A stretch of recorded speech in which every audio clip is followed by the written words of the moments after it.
In this question, you have to identify a secondary pollutant.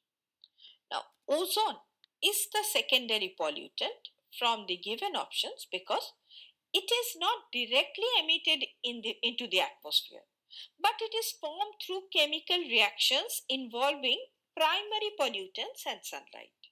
Now, primary pollutants like, nitrogen oxides, then volatile organic compounds are released from sources such as vehicle exhaust, industrial emissions, and fossil fuel combustion. And in the presence of sunlight, these react to form ozone through photochemical reactions such as NO2 gives rise to NO plus O, and this O, that is atomic oxygen plus molecular oxygen, gives rise to ozone.